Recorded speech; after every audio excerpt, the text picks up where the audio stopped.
కమలాపురం నియోజకవర్గానికి ప్రత్యేకంగా సపోర్ట్ ఇస్తున్నారు. నిజమైన నిరుపేద అనారోగ్య కుటుంబాలను ఆదుకోవడానికి నా వంతు సహకారం ఉంటుంది. ఇప్పటికే రాష్ట్రం మొత్తంలో హైయెస్ట్ సీఎం రిలీఫ్ ఫండ్ గౌరవ ముఖ్యమంత్రి చంద్రబాబు నాయుడు గారి సహకారంతో కమలాపురం కాన్స్టిట్యున్సీలో సీఎం రిలీఫ్ ఫండ్ కింద 53 లక్షల రూపాయల చెక్కులు అందించడం జరిగింది. ఎల్ఓసీలు చెక్కులు కలిపి అడిగిన వెంటనే కాదనకుండా ఎంత ఇబ్బందులున్నా డబ్బులు తక్కువ ఉన్నా కూడా ఖచ్చితంగా చేయాలని మేము అడిగితే కాదనకుండా సాధ్యమైనంత ఎక్కువ అమౌంట్ చేసి కమలాపురం కాన్స్టిట్యున్సీకి ఇస్తూ ఉన్నారు.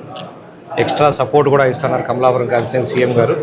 ఇట్లాగే మిగతా వాళ్ళకి ఎవరికైనా సేవలు కావాలంటే ఖచ్చితంగా మేము ముందు నిజంగా ఇబ్బందుల్లో ఉన్నోళ్ళు లెక్కున్నోళ్ళు కూడా వస్తే రాకుండా లెక్కున్నోళ్ళు కాకుండా నిజంగా ఇబ్బంది ఉన్నోళ్ళు వస్తే ఖచ్చితంగా సీఎం రిలీఫ్ ఫండ్కు చేయడానికి గౌరవ ముఖ్యమంత్రి గారు ఇంతకు ముందు కూడా కమలాపురం రాష్ట్రం మొత్తంలో one of the highest CM relief fund ఇచ్చిన కాన్స్టిట్యున్సీలో కమలాపురం ఉండింది. ఇప్పుడు కూడా ఇంతవరకు దగ్గర 1,20,00,000 వరకు మొత్తం గవర్నమెంట్ వచ్చినప్పటి నుంచి 1,20,00,000 వరకు సీఎం రిలీఫ్ ఫండ్ కానీ ఎల్ఓసీలు కానీ శాంక్షన్ చేయడం జరిగింది.